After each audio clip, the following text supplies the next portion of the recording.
Good morning students. Today I am going to discuss RH factor.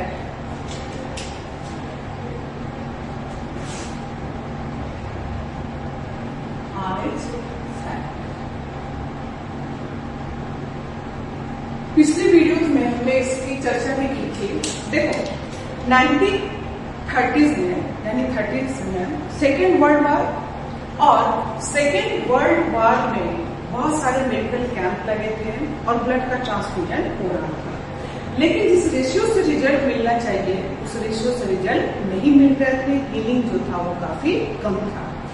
Lab Steiner ने इसको observe किया कि वजह क्या है, तो उन्होंने पाया कि आरबीसी के सरफेस पे एंटीजेंस ए और आरबीसी के सरफेस पे एंटीजेंस बी और किसी के आरबीसी को उन्होंने देखा कि एंटीजेंस ए और एंटीजेंस बी और कुछ आरबीसी ऐसे थे जहां कोई भी एंटीजेंस नहीं था, जो कि हमने पिछले क्लास में बताया था।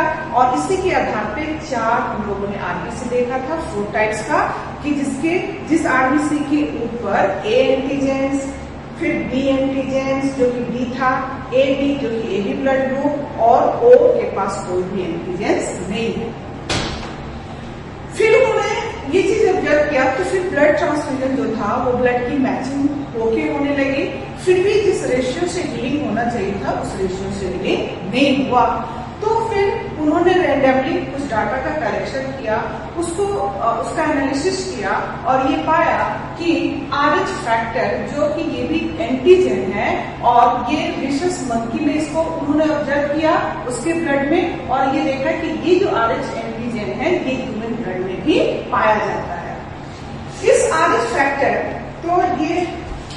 This RH factor was observed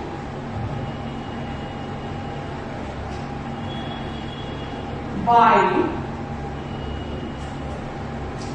Landsteiner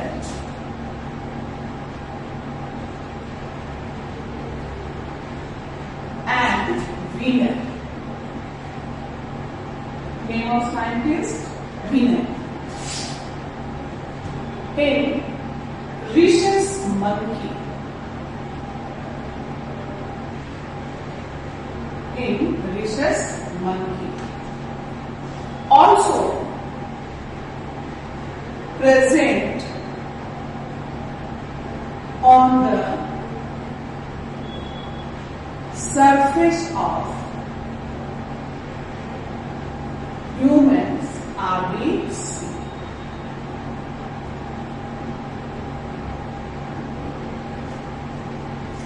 इस RH फैक्टर के लिए जो जीनोटाइप, आप कुछ भी मान सकते हैं, कोई भी लेकर, जैसे सपोज कि जो जीनोटाइप है वो genotype homozygous dominant, heterozygous condition और रिसेसिव। तो ये तो जो होंगे इनके आरबीसी के सरफेस पे ये खास एंटीजेंस पाए जाएंगे, लेकिन इनके आरबीसी पे ये रिसेसिव होने की वजह से ये इस तरह का एंटीजेंस इस पे नहीं पाया जाएगा। तो ऐसे इंडिविजुअल्स होंगे जिसके आरबीसी पे कोई भी एंटीजेंस नहीं होगा, क्योंकि उसका जीनोटाइप कैसा है, रिसेसिव है और रिसेसिव जीन्स का expression no translation and no transcription. तो ये जो होंगे ये कैसे होंगे, पॉजिटिव होंगे और RH positive and they are RH negative। तो हम लोगों ने जब हम लोगों ने एडियो ब्लड ग्रुप सीखा था तो वहां देखे थे कि 4 टाइप्स के आरबीसी, जिसमें कि जो आरबीसी है सपोज कि जिसके ऊपर यानी कि ये जो आरबीसी है और अगर ये ए ब्लड ग्रुप है और इनके ऊपर ए एंटीजेंस भी है और RH एंटीजेंस भी है, तो ये इस तरह अभी हम जिस मान लो कि ये ए है तो ये ए ब्लड ग्रुप एक फर्स्ट टाइप का आरबीसी, फिर बी सेकेंड, फिर ए बी थर्ड, फिर ओ। तो ये हम लोगों ने देखा था।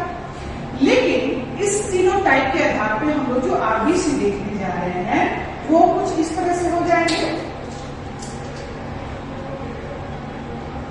सपोज ए बी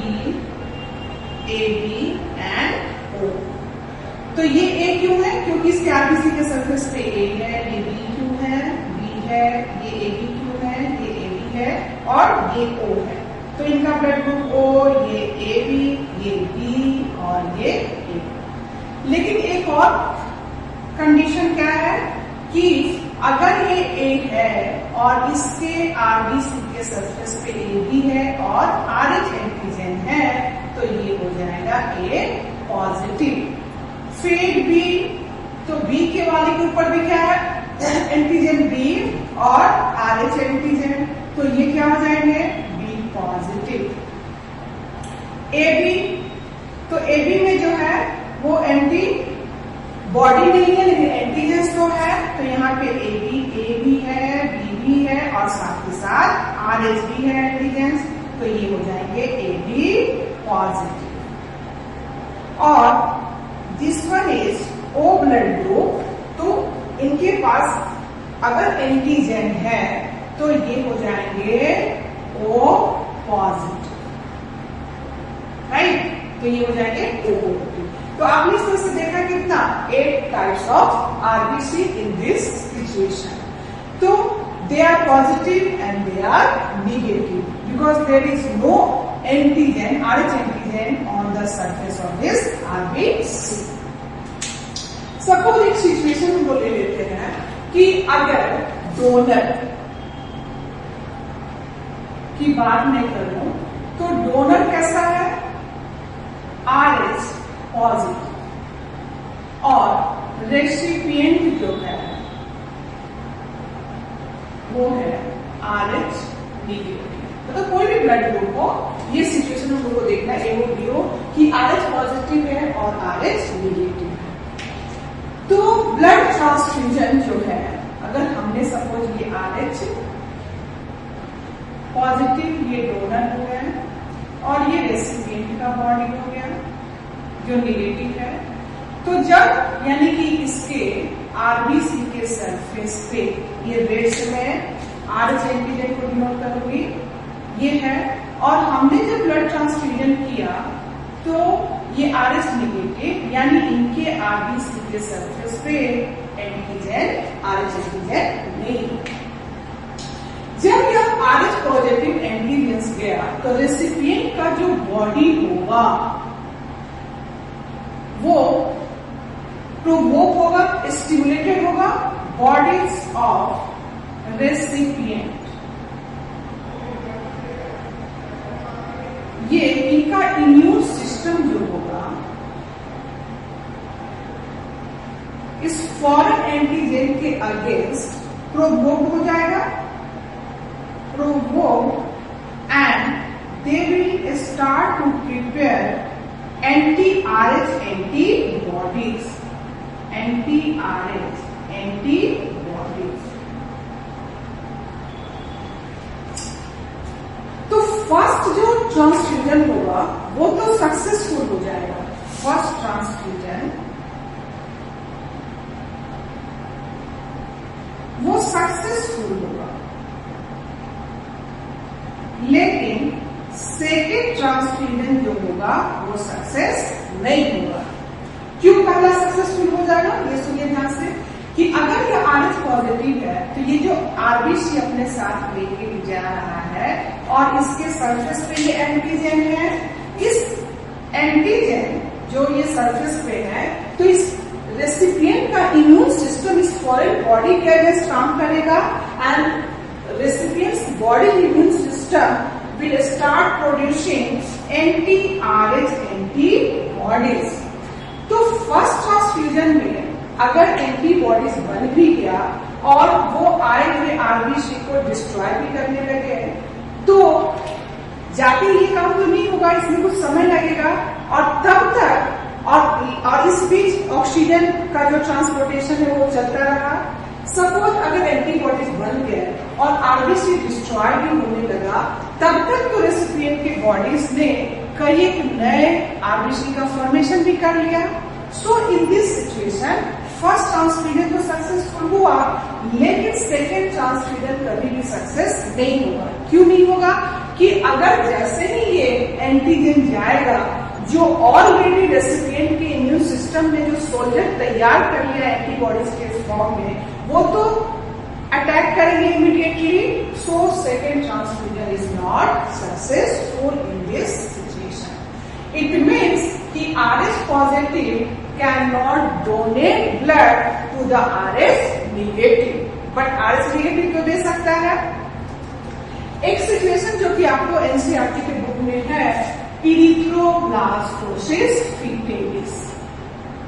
इरिथ्रोब्लास्टोसिस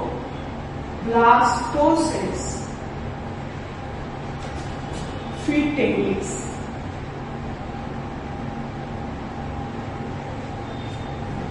इस इरिथ्रोब्लास्टोसिस फीटेलिस में कि सपोज कि दिस इज मदर बॉडी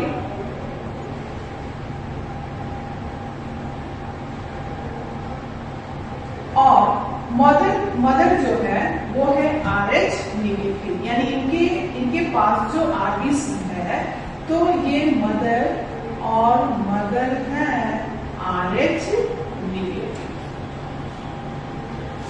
फिर जो फीटस है, and this is the placenta, ये मैटरनल पार्ट है प्लासेंटा का, एंड दिस इज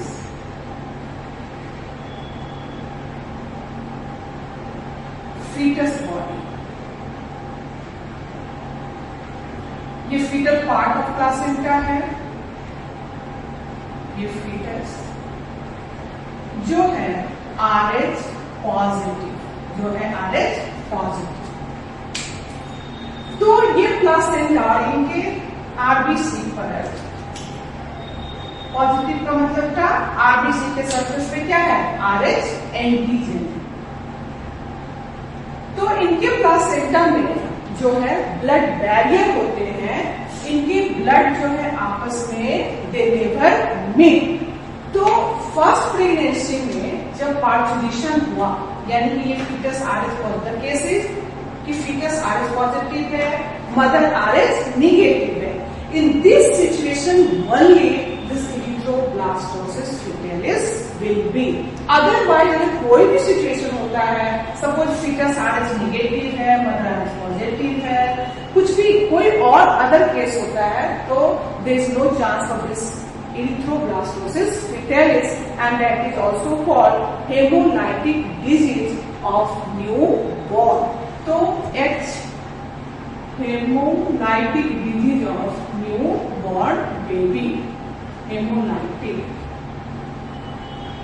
यानी RBC का इसमें डिस्ट्रक्शन होता है, hemolytic disease of newborn baby,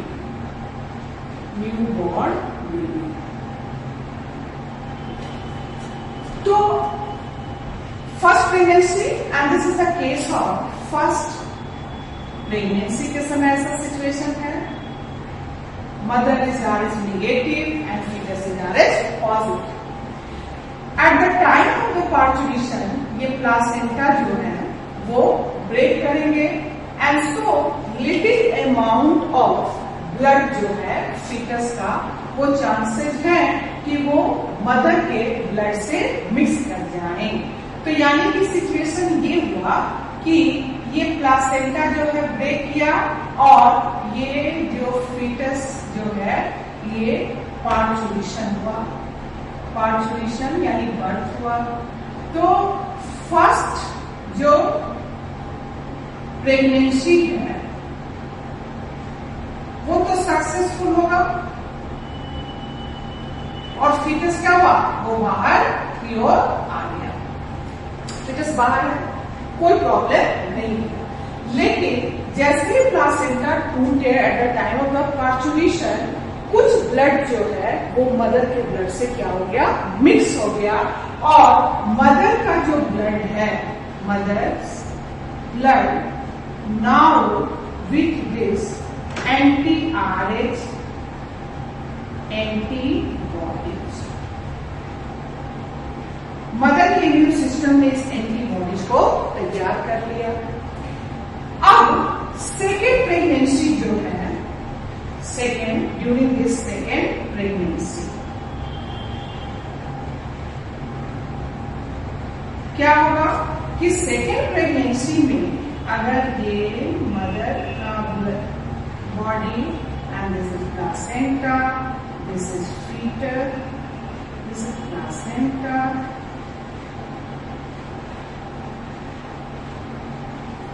तो जो एंटी-आरएच एंटीबॉडीज मदर से ब्लड में बनाया है, यानी कि ये मदर है और ये कैसी है, RH नेगेटिव, तो इनका आरबीसी, लेकिन इनके पास क्या है, एंटी-आरएच एंटीबॉडीज, इनके प्लाज्मा में ये एंटीबॉडीज तो तैयार है।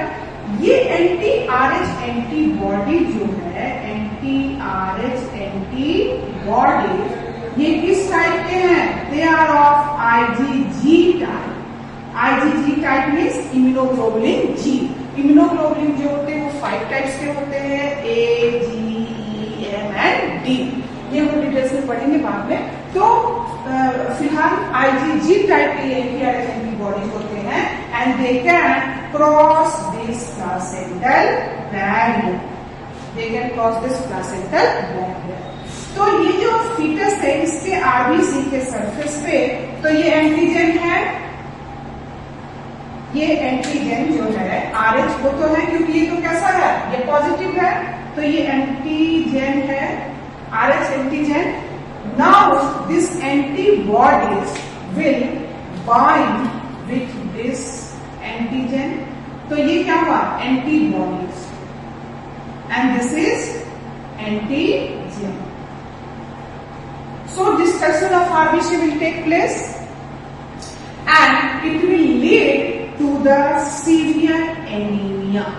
Severe anemia.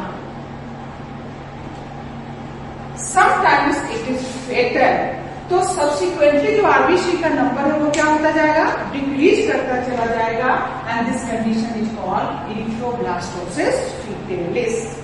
अगर फर्स्ट प्रेगनेंसी के समय अगर ये डॉक्टर और पेरेंट्स अगर कॉन्शियस हैं, अगर उसी समय एंटी-आरएच दे देते हैं, जो एंटी-आरएच अगर पेशेंट्स को दे दिया जाता है, तो मदर के ब्लड में ये प्रोबेबिलिटी कम हो जाएगी कि उस एंटीजन के अगेंस्ट उनका बॉडी जो है वो एंटीबॉडीज बनाए। लेकिन अगर ऐसा कुछ नहीं होता है तो ये कंडीशन जो है कि सेकेंड प्रेगनेंसी में जो एंटीबॉडीज बने हैं वो किस टाइप के हैं, IgG टाइप के, और IgG टाइप जो एंटीबॉडीज है it can easily cross the placenta, it is of IgG type. तो अब अगर पूछा जाए कि एंटी-आरएच एंटीबॉडीज कैसे हैं, तो आप बता सकते हैं कि IgG टाइप है, it can cross the placenta, it will bind with this antigen and it will make antigen antibody complex, जिससे आरबीसी का क्या होगा, डिस्ट्रक्शन होगा, और आरबीसी का जब डिस्ट्रक्शन होगा तो फीटस पे severe anaemia and sometimes it will lead to be fatal. तो ये याद रखना है। हमने क्विक रिकैप हम लोग कर ले कि इरिथ्रोब्लास्टोसिस फीटस में सिचुएशन क्या है, ये कब होगा, जब मदर जो है वो RH नेगेटिव और फीटस जो है वो कैसा होगा, RH पॉजिटिव, तभी इरिथ्रोब्लास्टोसिस फीटस के चांसेस होंगे। अदरवाइज इसको छोड़कर कोई भी चांस हो, दोनों पॉजिटिव नेगेटिव कुछ भी हो, there is no question of this erythroblastosis fetus. ये याद रखना है, RH पॉजिटिव और RH नेगेटिव। तो फर्स्ट कॉन्ट्रीब्यूशन जो है वो सक्सेसफुल हुआ, क्योंकि जब तक एंटीबॉडीज बनते तब तक तो डिलीवरी हो गई, लेकिन सेकेंड प्रेगनेंसी में मदर्स के इम्यून सिस्टम ने उस एंटी-आरएच के अगेंस्ट एंटीबॉडीज बना लिया है, और this anti-RH antibodies IgG type, it can cross the placenta, it will bind with this antigen and this antigen antibody reaction is called agglutination, और एग्लूटिनेशन होगा, ये कॉम्प्लेक्स फॉर्म होने की वजह से आरबीसी का डिस्ट्रक्शन इन्फेक्शन होगा and so it will lead to the severe anaemia and this is called erythroblastosis fetalis और pneumocystis disease of newborn baby. So this is one situation of this Rh factor. In my next video, I will discuss ABO blood transfusion or incompatibility. Thank you so much.